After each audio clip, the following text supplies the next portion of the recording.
എല്ലാവരെയും ദൈവം അനുഗ്രഹിക്കട്ടെ. आप सभी को परमेश्वर अनुग्रह और आशीषित रखे। വീണ്ടും നമുക്ക് ദൈവവചനത്തിലേക്ക് കടന്നു വരാം. हम फिर से परमेश्वर के वचन की ओर हम लौट कर आएंगे। കഴിഞ്ഞ ദിവസങ്ങളിലുള്ള വചന ശുശ്രൂഷ നിങ്ങൾക്ക് ഒരു വലിയ വിടുതലായിരുന്നു എന്ന് എനിക്ക് മനസ്സിലായി. और पिछले दिनों में जो वचन की सेवकाइयां थी आपके लिए एक बड़ी आशीष का कारण रहा, एक छुटकारे का कारण रहा, ये मैं समझ गया हूँ। അതിന്റെ തുടർമാനമായ ഒരു പാട്ട് ഇന്നും നമുക്ക് ചിന്തിക്കാം. उसके आगे और जारी कर रखते हुए उसके आगे के भाग को हम आज मनन करेंगे।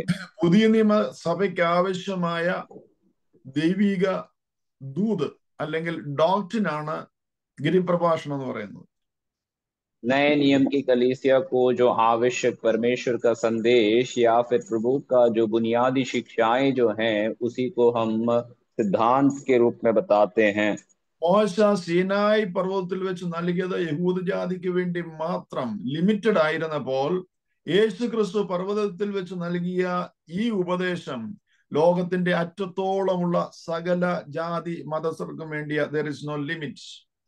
और मूसा ने जब सीने पर्वत पर जब परमेश्वर के व्यवस्था और आमीन जो आज्ञाओं को दिया तो वो केवल यहूदी समाज के लिए सीमित रहा है। तो यीशु मसीह यहाँ जो पहाड़ पर उपदेश दे रहे हैं वो सारे मानव जाति के लिए है, यहाँ पर कोई सीमा इस पर नहीं है।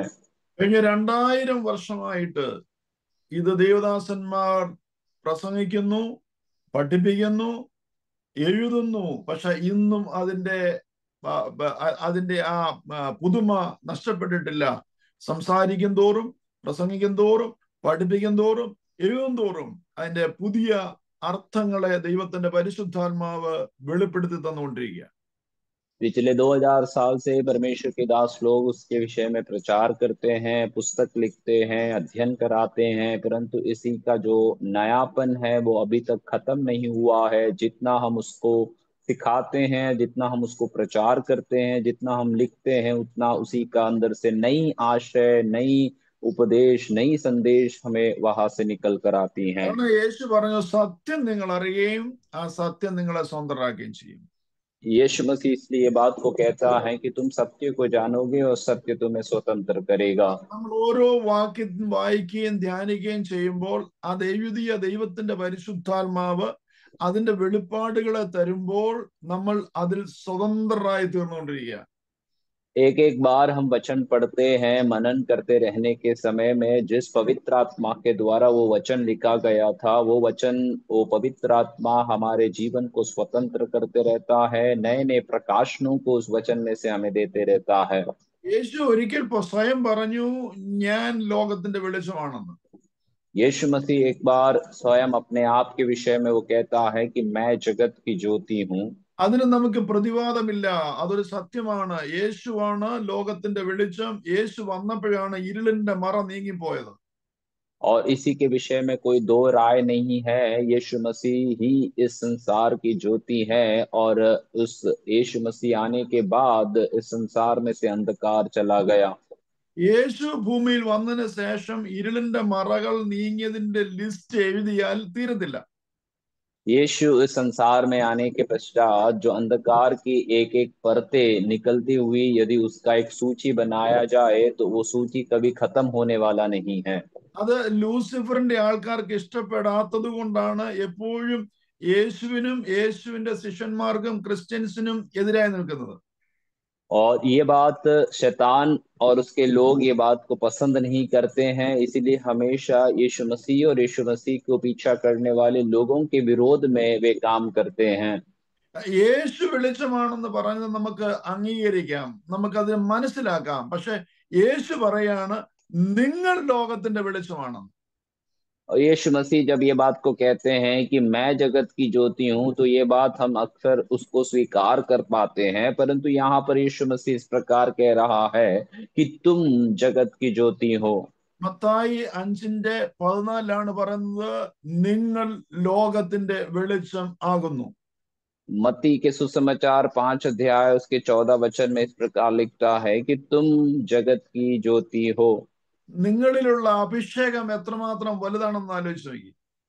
आप में और हम में जो अभिषेक है वो कितना बड़ा है, इसके बारे में थोड़ा कल्पना कर कर देखिए।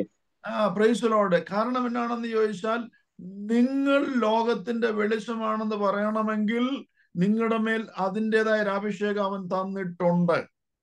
और इसका कारण यह है कि यदि परमेश्वर ने इस प्रकार कहा है कि तुम जगत की ज्योति हो, तो उसी के लिए जो आवश्यक अभिषेक परमेश्वर ने हमारे ऊपर पहले से ही दिया है।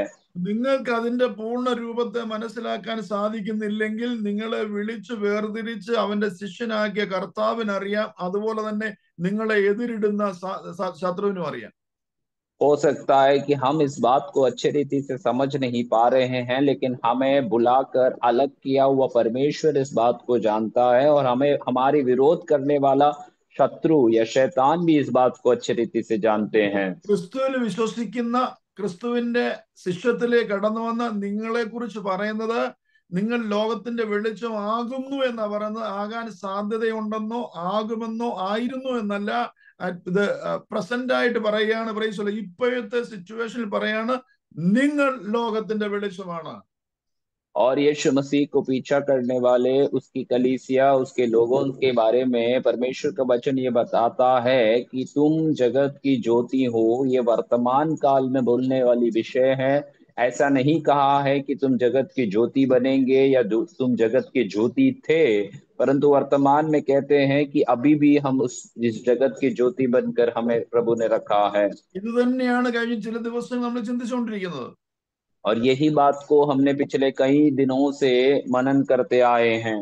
എന്താണ് വെളിച്ചം? നിങ്ങൾ ലോകത്തിന്റെ വെളിച്ചമാണെങ്കിൽ അതെങ്ങനെയാണ് നാം പ്രകടമാക്കേണ്ടത്? और यदि हम इस जगत की ज्योति है, तो हम इस ज्योति को कैसे दुनिया में प्रकट करेंगे? അതിനൊരു ചെറിയ പോർഷൻ നമുക്ക് ഇന്ന് ചിന്തിക്കാം. आज उसी के विषय में एक छोटी सी भाग को आज हम मनन करेंगे। യോഹന്നാന്റെ സുവിശേഷം 1-ാം അധ്യായം 5-ാം വാക്യം. यूहन्ना के सुसमाचार 1 अध्याय उसका 5वां आयत को पढ़ते हैं। അത് ഇങ്ങനെയാണ് പറയുന്നത്, വെളിച്ചം ഇരുളിൽ പ്രകാശിക്കുന്നു.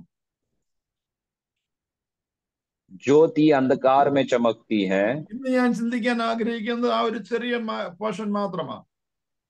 और मैं आज वो एक छोटी सी भाग के विषय को लेकर मनन करना चाहूंगा। നിങ്ങൾ വെളിച്ചമാണ്, നിങ്ങൾ ഇരുളിൽ പ്രകാശിക്കണം. और वचन इस प्रकार कहता है कि हम ज्योति हैं और हमारा कार्य है कि हम अंधकार में चमकते रहे। ഇത് ഇവിടെ 2-3 നിലയിൽ നമുക്ക് ഇതിനെ ഇന്റർപ്രറ്റ് ചെയ്യാനായിട്ട് സാധിക്കും. यहाँ पर 2-3 स्तर में हम इस विषय को, इस भाग को हम उसको समझने की कोशिश कर सकते हैं। ഒന്ന് ഈ ഇരുളിനെ, ലോകത്തിന്റെ സദാചാരമില്ലായ്മയെ കുറിച്ച് നമുക്ക് ചിന്തിക്കാം. एक है जो अंधकार, जो विषय को हम देखते हैं, तो इस दुनिया के अंदर पाए जाने वाली अनैतिक विषय के बारे में हम मनन कर सकते हैं। അതിനെ ഭൗതികമായും ആത്മികമായും നമുക്ക് ചിന്തിക്കാം. और उसको भौतिक रीति से और आत्मिक रीति से भी हम उसी के बारे में आमीन चिंता कर सकते हैं। ആ ഇരുളിനെ നമുക്ക് പാപമായി ചിന്തിക്കാം. दूसरा विषय जो हम देखेंगे, इस अंधकार को पाप के रूप में भी हम आमीन समझ पाएंगे। ഇത് ഏതായിരുന്നാലും അതിന് അർത്ഥമുള്ളതാണ്, കാരണം വെളിച്ചം ആ ഇരുളിന്റെ മേൽ പ്രകാശിക്കുന്നു.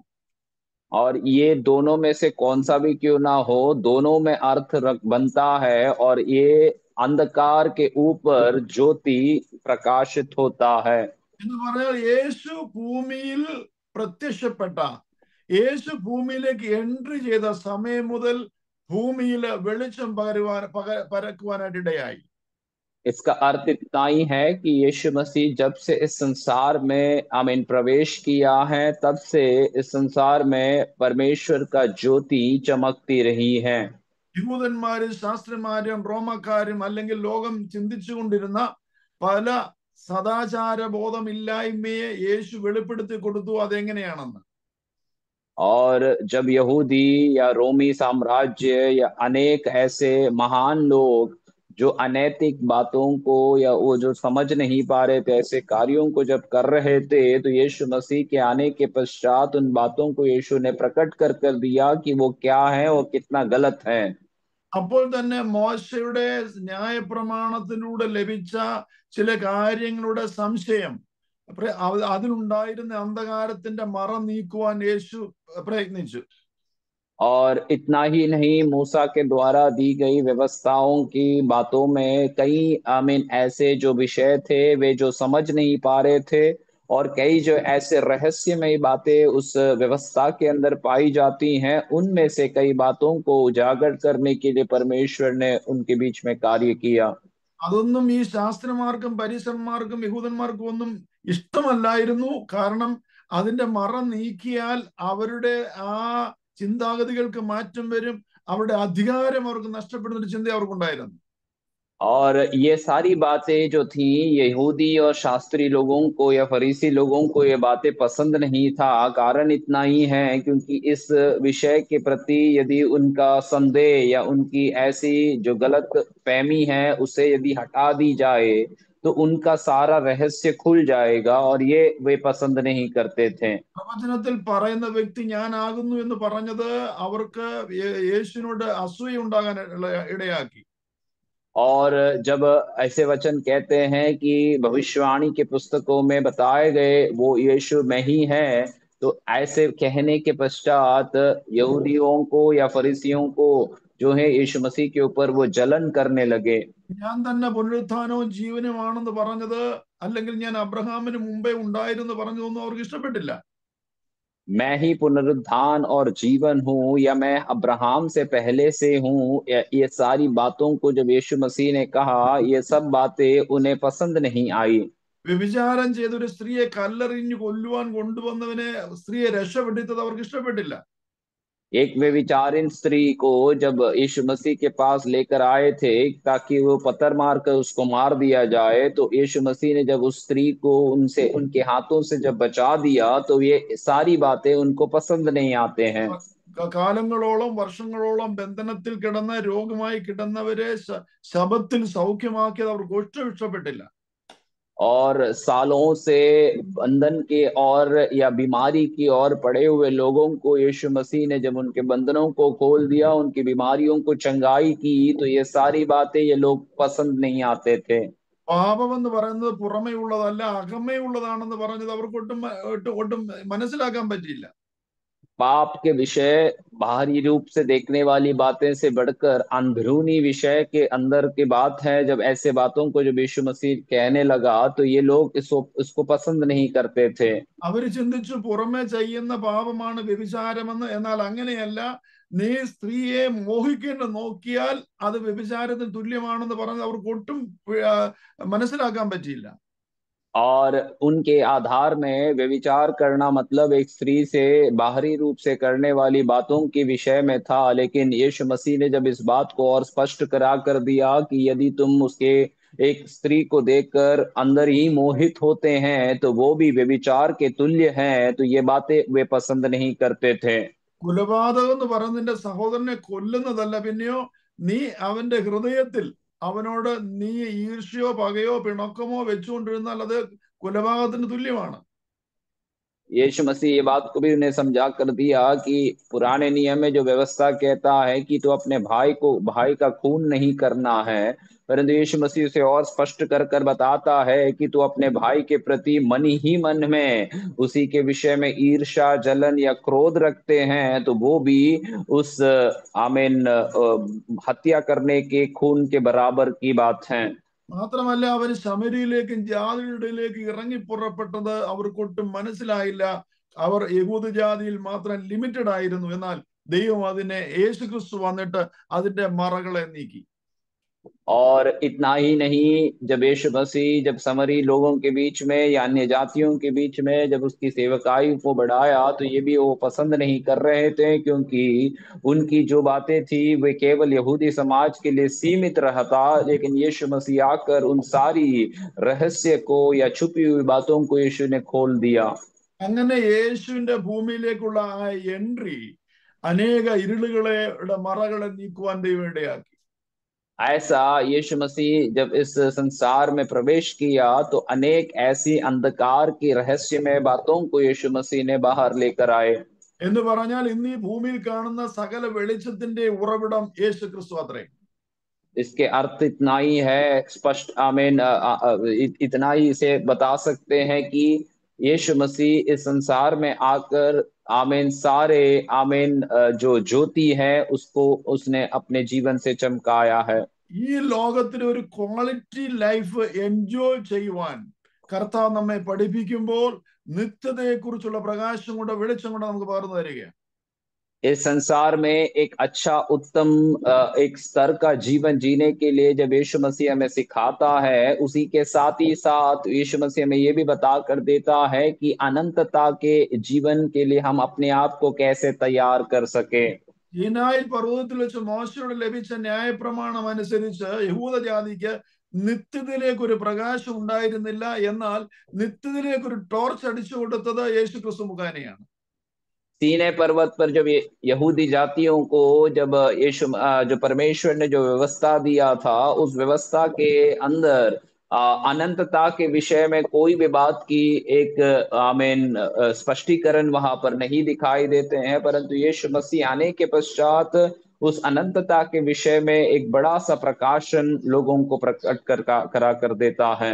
ഒരു മനുഷ്യ ജീവിതത്തിന്റെ quality, essence, power, force, energy, principle ഇതെല്ലാം മനസ്സിലാക്കി തന്നത് യേശു ക്രിസ്തുവിന്റെ വെളിച്ചത്തിലൂടെയാണ്.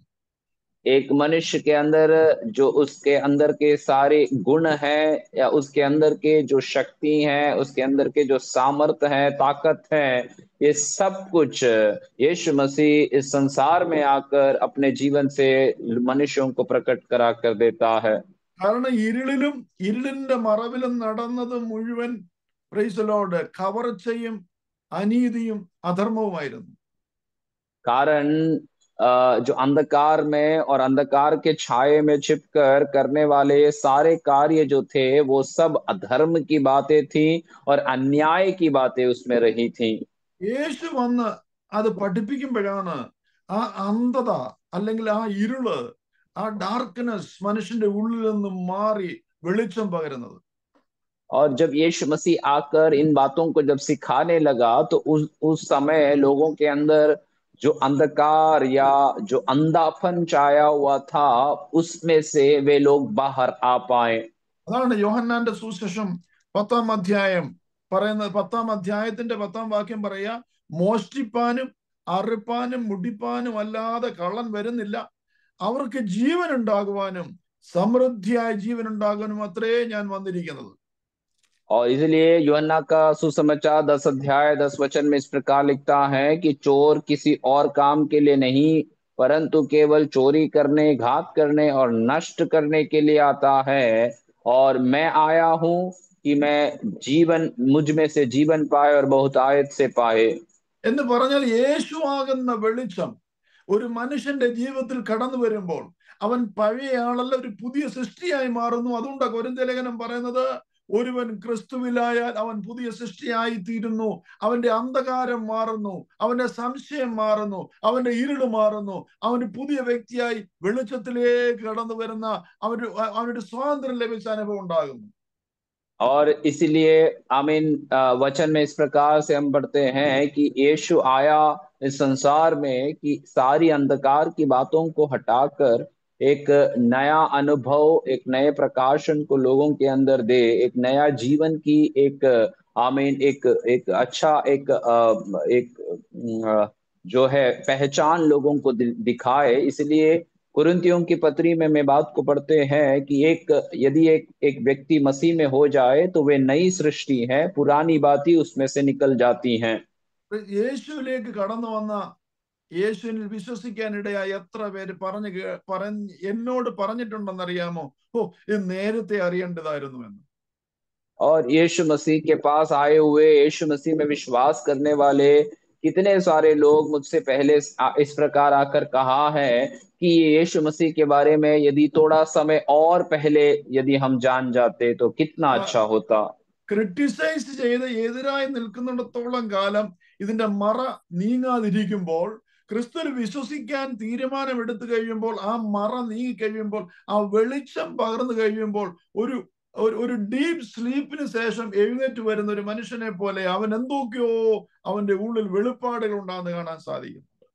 और जब तक याद रखना है कि जब तक एक व्यक्ति इस मसीह और मसीह के मार्ग की आलोचना करते हैं, टिप्पणी करते हैं, तब तक उसके सामने एक एक रहस्य के समान ये बातें छिपी रहती हैं। परंतु जब यीशु को जब वो अपनाते हैं, वो रहस्य खुल जाता है। उसके जीवन में एक ऐसी शांति, ऐसी एक आशीष उसने अपने जीवन में प्राप्त करते हैं, मानो जैसे एक व्यक्ति एक अच्छा गहरी नींद के बाद जब एकदम ताजगी के साथ उठ कर आता हो, ऐसा एक अनुभव वे पाते हैं।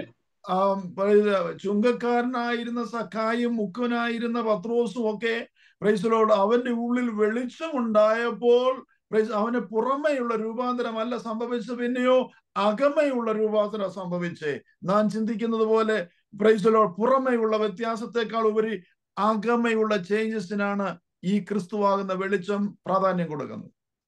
और चुंगी लेने वाला और जकाई क्यों ना हो, या आमीन मछुआरा पतरस क्यों ना हो, उनके जीवन में हम ये बात को समझ पाते हैं कि उनके बाहरी रूप में आने वाले बदलाहट से बढ़कर उनके अंदरूनी जीवन में एक बड़ी सी बदलाहट, एक बड़ा सा छुटकारा वो अपने जीवन में प्राप्त किया। जैसे हम समझते हैं या सोचते हैं, वैसा नहीं कि एक व्यक्ति के बाहर से बदलने से बढ़कर अंदर उसके जीवन के बदलावट लाने के लिए यीशु मसीह इस संसार में ज्योति के समान उतर कर आया है।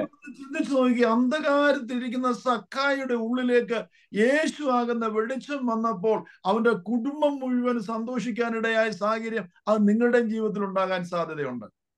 और आप थोड़ा ऐसे समझकर कल्पना कर कर देखिए कि अंधकार में पड़े हुए जक्कई के जीवन में जब परमेश्वर का जो प्रकाश उसके अंदर छा गई, तो उसके जीवन ही नहीं, उसके सारे घराने में परमेश्वर का उद्धार आया। तो यदि हमारे भी जीवन में ऐसे परमेश्वर का प्रकाश यदि कार्य करता है, तो ऐसा एक अनुभव हम भी अपने जीवन में पा सकते हैं। നിരാശനായി ജീവിതം എടുത്ത പത്രോസിന്റെ ഉള്ളിലേക്ക് യേശുവാകുന്ന വെളിച്ചം കടന്നു വന്നപ്പോൾ അവൻ മാത്രമല്ല, അവന്റെ കുടുംബം മാത്രമല്ല, അവന്റെ ദേശം മാത്രമല്ല, അനേക രാജ്യങ്ങളില് അവന്റെ ശുശ്രൂഷ എത്തിച്ചേരുവാനും പ്രൈസ് ദി ലോർഡ് അനേകർക്ക് വെളിച്ചം പകരുവാനും ഇടയായെങ്കിൽ നിങ്ങളുടെ ജീവിതത്തിൽ സംഭവിക്കാൻ സാധ്യതയുണ്ട്.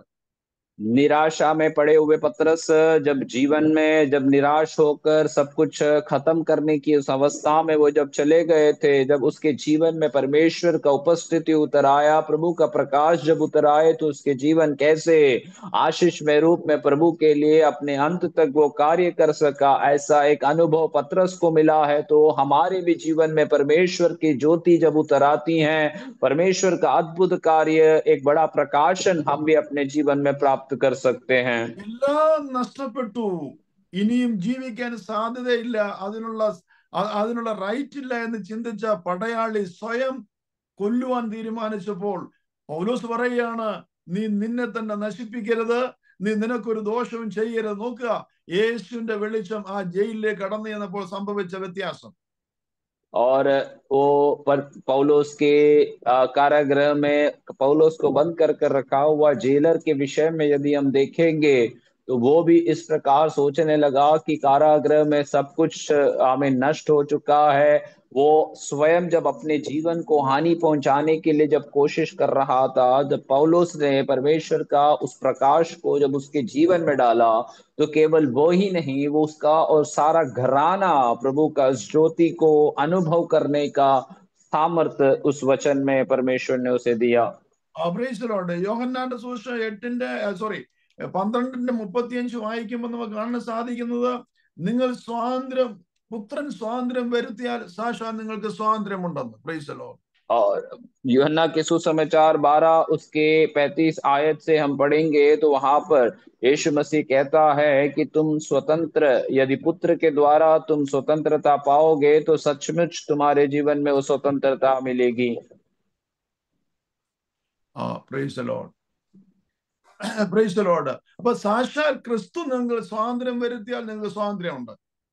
और इसलिए वचन हमें बताता है कि सच में यदि यीशु मसीह की ओर से यदि हम स्वतंत्रता हम पाते हैं तो हम सच्ची स्वतंत्रता को हमारे जीवन में प्राप्त किया है। ഇരുന്ന ഒരു വലിയൊരു വെളിച്ചം കണ്ടു.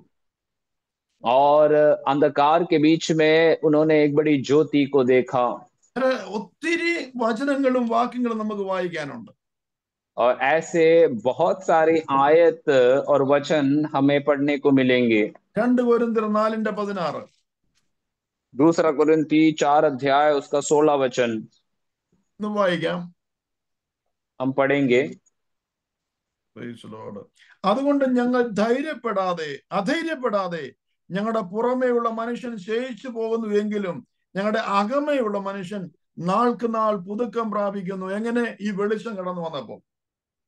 और यहाँ पर लिखा है, इसलिए हम हियाव नहीं छोड़ते, यद्यपि हमारी बाहरी मनुष्यत्व नष्ट होता जाता है तो भी हमारे भीतरी मनुष्यत्व दिन प्रतिदिन नया होता जाता है। ये कैसा होता है? जब परमेश्वर का प्रकाश हमारे अंदर जब आता है तो ये अनुभव हम पाते हैं। കാരണം ഈ വെളിച്ചമില്ലാത്തിടത്തോളം കാലം പുറമേയുള്ള മനുഷ്യൻ നമ്മൾ ഇമ്പോർട്ടൻസ് കൊടുക്കുക.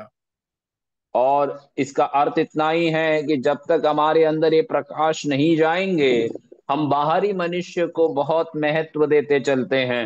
എന്നാൽ ഈ വെളിച്ചം കടന്നു എന്നപ്പോൾ പൗലോസ് പറയുകയാണ്, ഈ കാണുന്നതെല്ലാം താൽക്കാലികമാണ്, കാണാത്തതാണ് നിത്യമെന്ന്.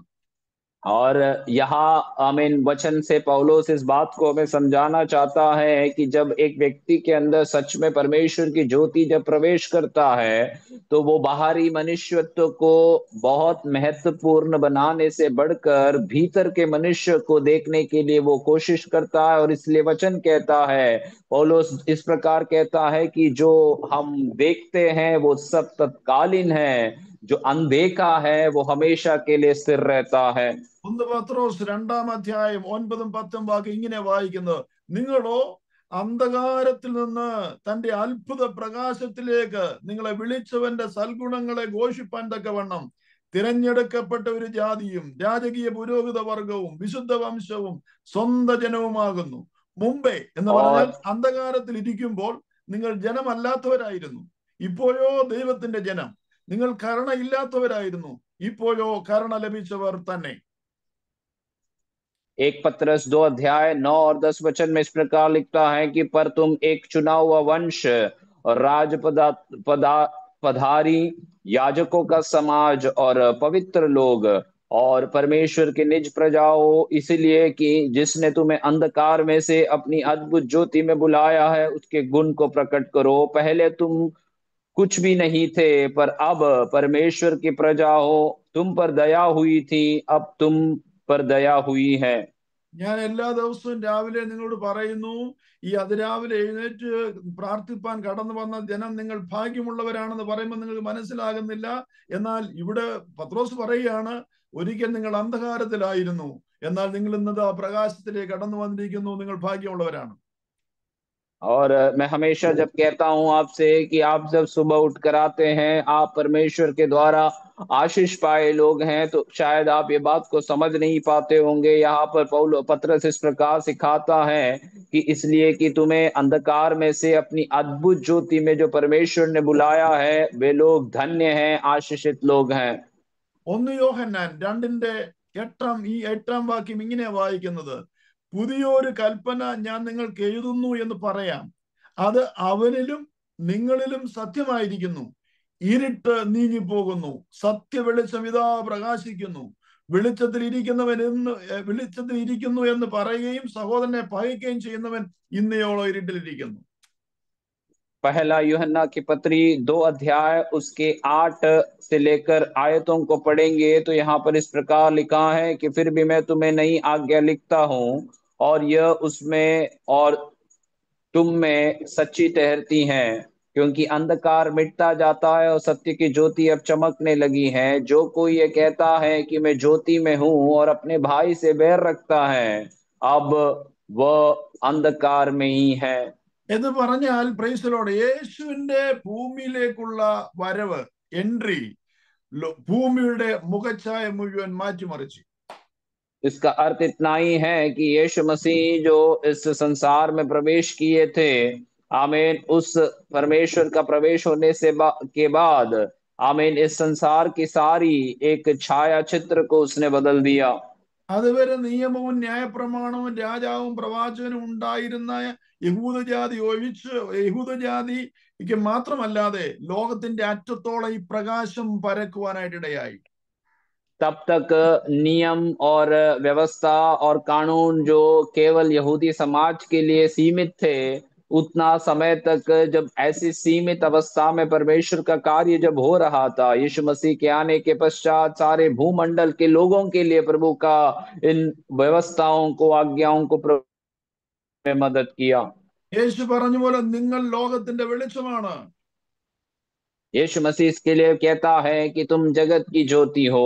ഈ വെളിച്ചത്തിന്റെ അഭിഷേകം പ്രാപിച്ച വെളിച്ചം ധരിച്ച നിങ്ങൾ ഇരുളടഞ്ഞ ഭൂഖണ്ഡങ്ങളിലേക്ക് കടന്നു ചെല്ലുമ്പോൾ അവിടെ വെളിച്ചം പകരുവാനായിട്ട് സാധിക്കും. और ये ज्योति के प्रकाश आमीन जो पाए हुए हम लोग हैं, आमीन, हम जब ऐसे अंधकार के क्षेत्रों में जाते हैं, ऐसे आमीन अनुभवों के और जाते हैं, तो हमारे अंदर जो ज्योति परमेश्वर ने दिया है, उस अंधकार में वो चमकने के लिए अनुभव प्रभु देता है। അതുകൊണ്ടാണ് ദൈവത്തിന്റെ വചനം ഇരുളടഞ്ഞ ഈ ഇന്ത്യയിലേക്ക് കടന്നു വന്നപ്പോൾ ഇവിടുത്തെ ലിറ്ററസി, ഇവിടുത്തെ എഡ്യൂക്കേഷൻ, ഇവിടുത്തെ മെഡിക്കൽ ഫീൽഡ്, ഇവിടുത്തെ സോഷ്യൽ ലൈഫ്, ഇവിടുത്തെ സതി, ഇവിടുത്തെ ബാല്യവിവാഹം, ഇവിടുത്തെ ഭ്രഷ്ട് ഇതൊക്കെ മാറുവാൻ ഇടയായത് ഈ ദൈവത്തിന്റെ വചനം കടന്നു വന്നുകൊണ്ടാണ്. और इसलिए ही अंधकार भरे इस भारत देश में जब परमेश्वर का ज्योति जब यहाँ पर आई, तो यहाँ का आमीन पढ़ाई प्रणाली जो शिक्षा प्रणाली है, यहाँ का अनेक समाज की व्यवस्थाएं जो थी, अनेक प्रकार की दुष्टता के कार्य जो हम समाज में उस समय देखते थे, सती जैसे आमीन जो प्रणालियों को आमीन किया करते थे, उन सारे आमीन परिस्थिति में एक बड़ी बदलावट आए और इस देश को प्रभु ने इतनी आशीष में प्रभु ले चला है। ഈ വചനത്തിന്റെ പ്രകാശം ഇന്ത്യയിൽ കടന്നു വന്നുകൊണ്ടാണ് ഞാനും നിങ്ങൾ ഇന്ന് നല്ല ഡ്രസ്സ് ധരിച്ചുകൊണ്ടിരിക്കുന്നത്, നല്ല ഭാഷയിൽ സംസാരിക്കുന്നത്, നല്ല സംസ്കാരം നമ്മുടെ ജീവിതത്തിൽ ഉണ്ടാകുന്നത്. ഇതറിയാതെ ഇന്നും ദൈവവചനത്തിനും ദൈവത്തിന്റെ ദാസന്മാർക്കും എതിരായി നിൽക്കുന്ന ആ പൈശാചിക തന്ത്രങ്ങൾ ദൈവത്തിന്റെ ഉദ്ദേശത്തെ തകർക്കണമെന്ന് ചിന്തിച്ചുകൊണ്ടാണ് നാം അതിനെതിരായി പ്രാർത്ഥിക്കണം. और ये परमेश्वर का ज्योति इस भारत देश में आने के पश्चात ही हम अच्छे वस्त्रों को पहनकर अच्छे रीति से समाज में पेश आते हैं, अच्छे से लोगों से हम बात करना जानते हैं।